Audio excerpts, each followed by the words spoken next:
Hey planty people, thank you for clicking on this video. My name is Sonia and this is Majestical Plants. So today I decided to do a mini tour of the plants I have on my porch. You have not seen those yet. And stay until the end because I will show you the magic substrate I use for my Hoyas. Let's begin. You are going to notice something strange on the video. I'm going to give you a heads up. This video has taken me several days to film, but that's the reality of a plant parent and a wife and a mother and a grandmother and so forth. So enjoy. I will see you at the end. Let me start with this beautiful Hoya australis. Oh no. I'm going to show you what I just saw. I bought this one about a month ago at Home Depot. And I was very surprised to see it because an australis as beautiful as this is very rare to see at a Home Depot. But she was tinier. You can see how much growth she has had since I've had her here.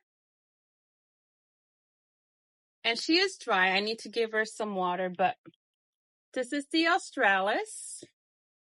She came with a lot of yellow leaves. Let me see if I can see one here. Yes. Maybe on the bottom you can see these. Yeah, I was a little bit concerned when I purchased her because I saw a lot of those leaves on her. But I brought her home anyhow. I used my insecticidal soap, which is neem oil, alcohol, peppermint oil, or peppermint extract oil, and diluted with water. And I sprayed her down. And she has been recovering. I don't see as much as those yellow leaves anymore. I don't see them anymore. Maybe one or two leaves. But she has been growing. I just got this plant in my plant swap. And this was one that I've been looking for. I was looking for an established, beautiful one. And look what I discovered just now.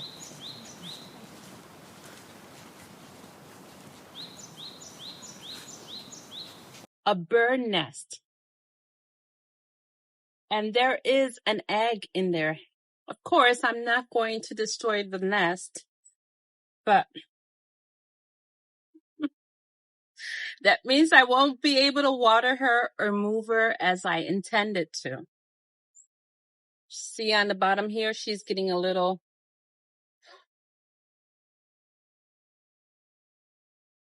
wrinkly. I was going to water her. Now I don't know what I'm going to do.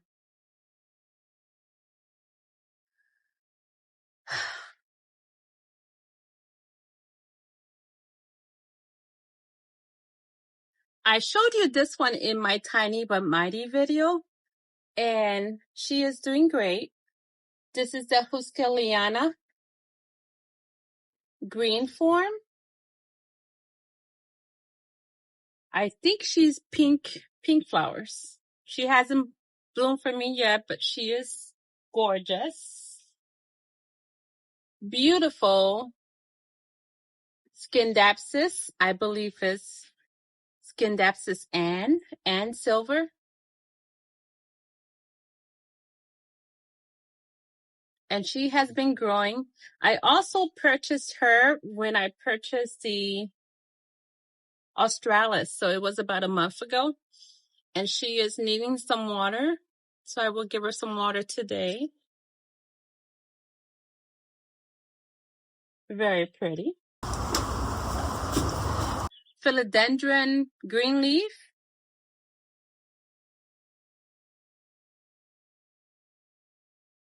Very pretty. Very simple, beautiful leaves. This one I got at Lowe's, I believe. Ruby Sue wax plant. And I'm not sure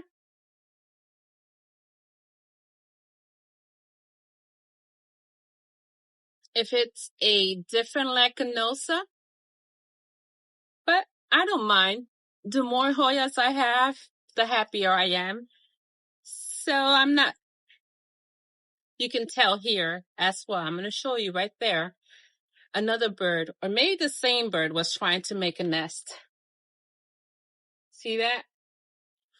I think she abandoned this one and went to the other one because it's bushier. I might have to take them all to my greenhouse.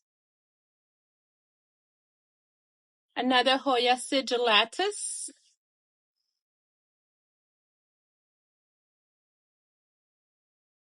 You've seen her before. Decided to change the angle of the video. So this is, let me show you my pearls and jade, which is beautiful.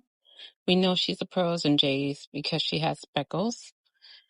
Initially, when I bought her, or when I saw her at the store, I got really excited thinking she was a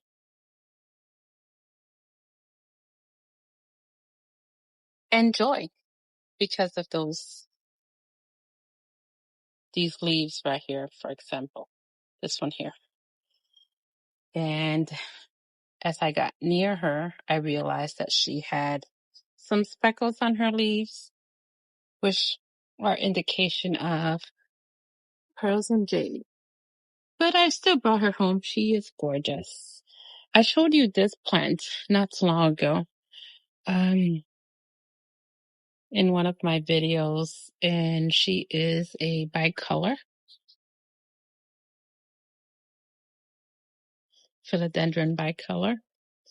This one, look at this new leaf emerging. And that happened as soon as I put her outside. I told you what she was when I bought her. This is an update on her. I totally forgot. This is why I need to label my babies. This is a Syngonian, and I just bought her about a month ago, or maybe 3 weeks ago.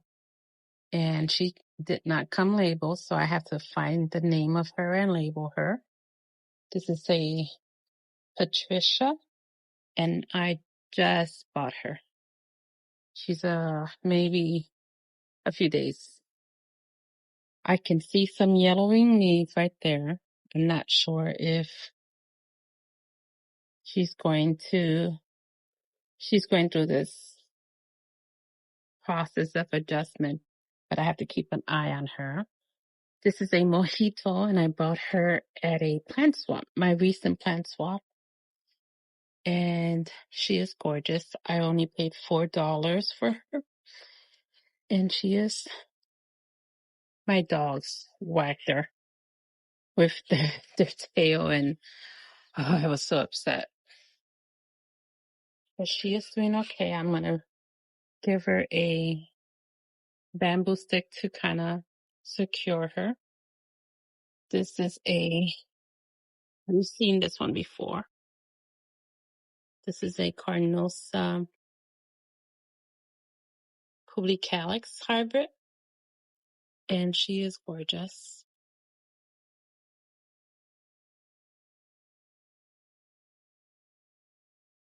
This is a queen. No, I'm sorry, a princess, and she is recovering. She was not doing so hot in winter, but I can see new growth. Beautiful leaf right there. I can see new growth, so I think we're doing well. This is don't know what this is, but I have her there and she's doing great. And my recent purchase was this one. Alocasia regal. And she is gorgeous. Believe it or not, no, I only paid $18.98 for this beautiful big mama at Lowe's. This is a Christmas cactus, and her flowers are pinkish. Very pretty. I can see new growth on her. This one has a little tint on her. All right, let me see what else. I think I got everything. Oh, we got this one, which you've seen before. Don't know what she's called, but she's gorgeous too. Not sure if that's the crocodile philodendron. If you do know, let me know so I can label her. On my porch, I also have a few more dracaenas. I believe this one is called the pineapple dracaena. I am not 100% sure. But I also have this out of variegated dracaena, and she is thirsty.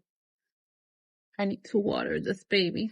This one I won in a raffle, and it is called the mermaid tail. And she is odd looking. But yeah, it was not a purchase. This I got from Lowe's, and I paid half price for her. She was $12. She was on the clearance section, and I thought she was beautiful, so I bought her. And this is my moonshine or moonlight sansevieria or dracaena, now reclassified. And she has 2 pups coming in. And this is a piece of my other one that's by my greenhouse, my small greenhouse. Yeah, I separated them because she was too big for her pop. And now I have 4 total. And she's good. She's not thirsty, but this one is. So I have to water her. I also have this thing here, which I am not sure what she is. But I thought she was unique, and I purchased her sometime last year. If you know what she is, please comment below.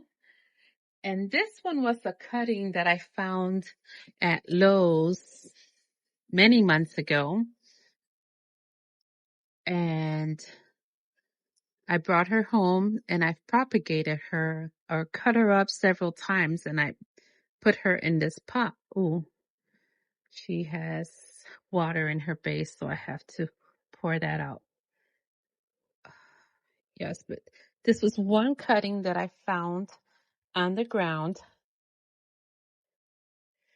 And I brought her home, and I planted her here.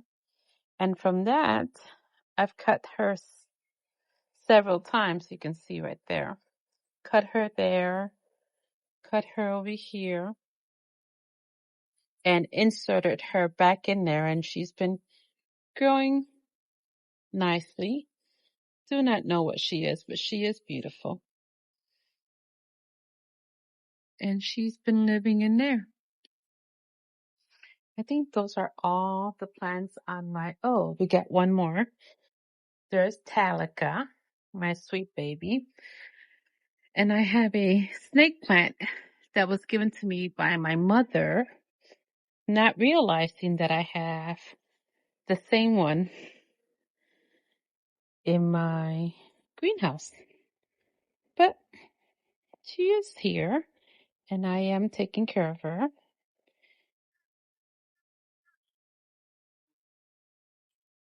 And I think that's it. That's all my plants in my porch. I'll give you an overview.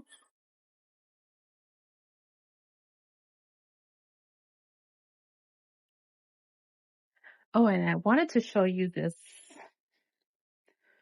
one again, because after I edited, I realized now we have 2 eggs. Yesterday we only had 1, but now there's 2. I would definitely not move her from here, so she's going to have to stay there. And we are going to have to bottom water her or water her on the side here. Not sure what we're gonna do.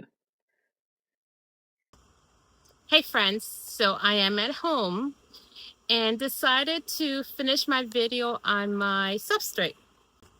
I had created a poll asking if you were interested in seeing what substrate I used, and everyone said, those who answered my poll had said that yes, they were interested. So I arrived from Lowe's, Home Depot, Walmart. By the way, I went to Walmart and it was not even worth recording. So you will not see footage of Walmart. But I did record in Trader Joe's, Home Depot, Lowe's, and that was it. And now we are going to mix my substrate and I will show you what I use. And I will also upload some pictures if I don't have the original bag it came in. Let's begin. So this is one of the ingredients I use in my substrate, and it is coco coir. And she is thick and hard. So the way I undo this brick is I leave it soaking in water. If I'm outside working in my greenhouse, I leave it in cold water because it takes me a while to water my plants and so forth. But if I'm in a rush, I will boil some water and I will pour it on it, and it unravels immediately. But I am not going to do that because I have a bag already ready for my substrate. And this is how it becomes once you watered it, and it separates into very fine, dusty coco coir. These are the ingredients I use in my substrate. I have Mother Earth perlite, preferably number 3, but this one is a number 4, extra large coarse, and I bought that because they had ran out of the number 3. I also used vermiculite, and I get this from Lowe's or Home Depot. I believe Lowe's is where I purchased this one. Natural stag green organic vermiculite. And vermiculite is great for roots. Improves moisture and nutrient retention. So I use some of that. And I also use that dendrobium. Let me try that again. Dendrobium orchid. And I love this one more than I do the pink bag. When I discovered this one, I really do like this one even more because it does have more ingredients than the other ones. It has lava rock, bark, charcoal, and perlite. And then I use this compost biochar, and it contains mycorrhizae fungi, and this is extremely good for any plants actually. Compost and biochar.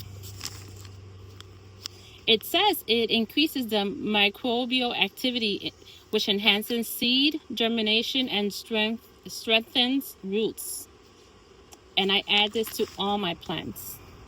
I got this one from Walmart, and I believe it was less than $7.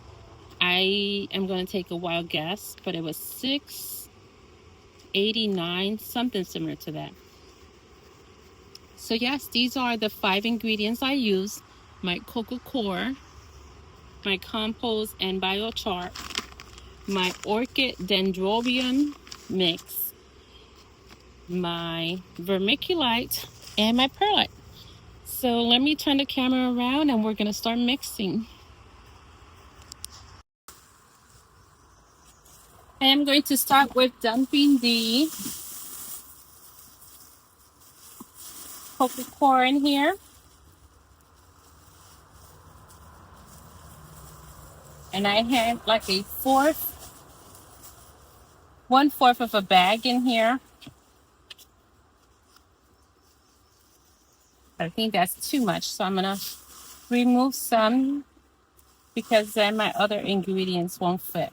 So let me remove.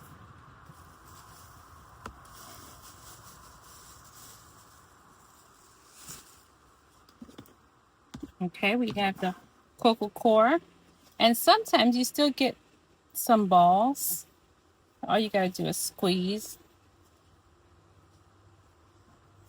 Playing with the, so there's my vermiculite. And vermiculite is so, I think it's so pretty. It has like this shimmery glow to it. I wonder, let me see if it says. It says it's a natural soil amendment that loosens heavy soil, improves drainage, and promotes root growth.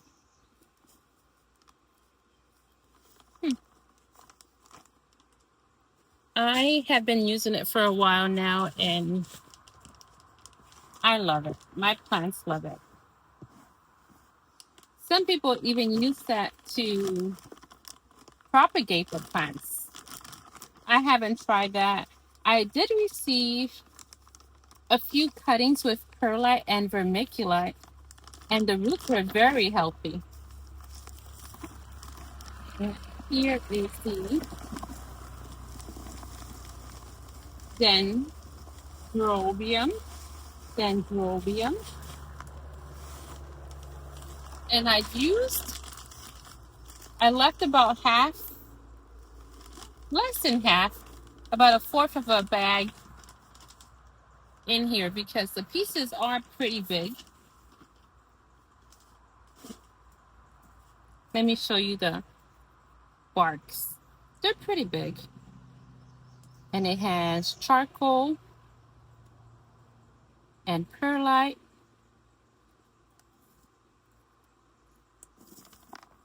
and lava rock. Let me see if I can find the here's a lava rock.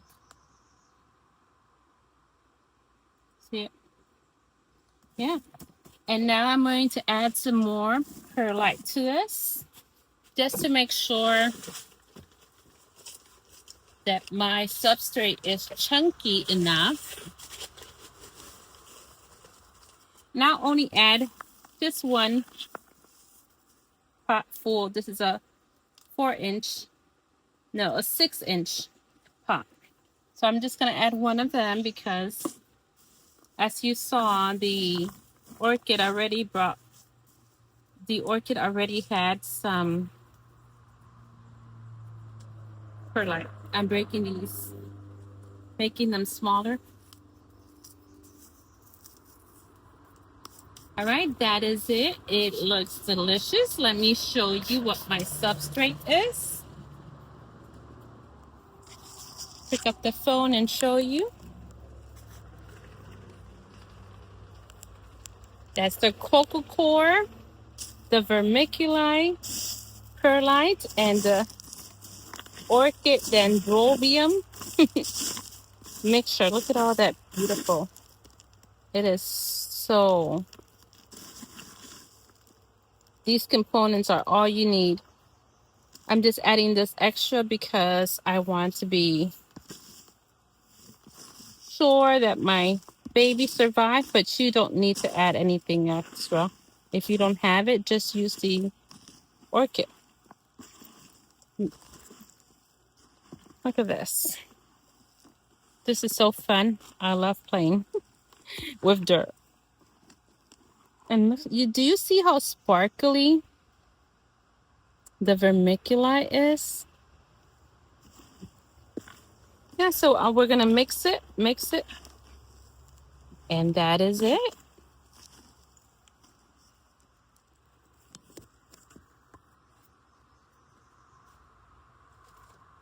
Let me get my shovel here and mix it some more.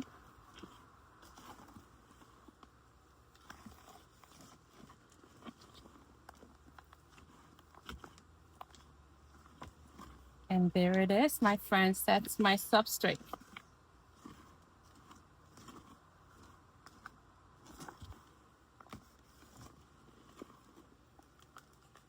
Let me show you the final product.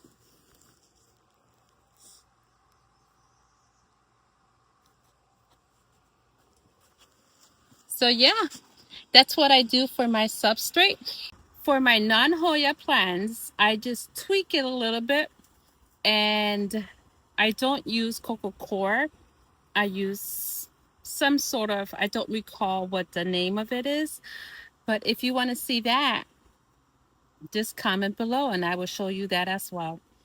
So this is it. This is the end of today's video. I appreciate you staying with me, and I will see you in our next one. Have a blessed day. Thank you. Don't forget to subscribe and like, and let me know what other videos you would like me to make for you. Thank you, my friends. Bye.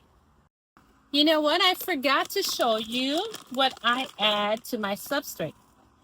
It's not a must, but I do enjoy adding worm casting to my substrate. And I buy this bag at Walmart.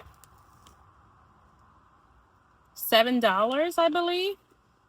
Less than 10. I think it's 7. So I will add some of this.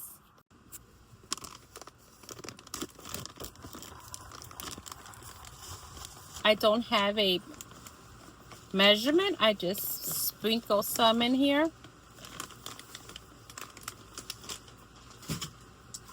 And then we'll mix. Let me show you. There's a worm right there. You see it? So we're going to move that out to the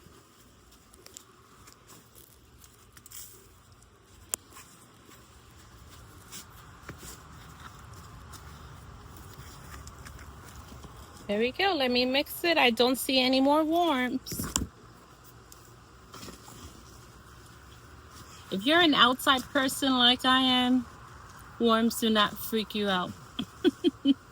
That's just part of nature, just like mealybugs. I am not afraid of them. I have not gotten to the point where I smash them, where I squish them with my fingers. I'm not there yet, but I don't panic anymore because it's part of my hobby. All right. I think this is the end. I don't believe I forgot anything else. All right, my friends, that is the end. That is the real end. I'll see you next time. Don't forget to like and subscribe.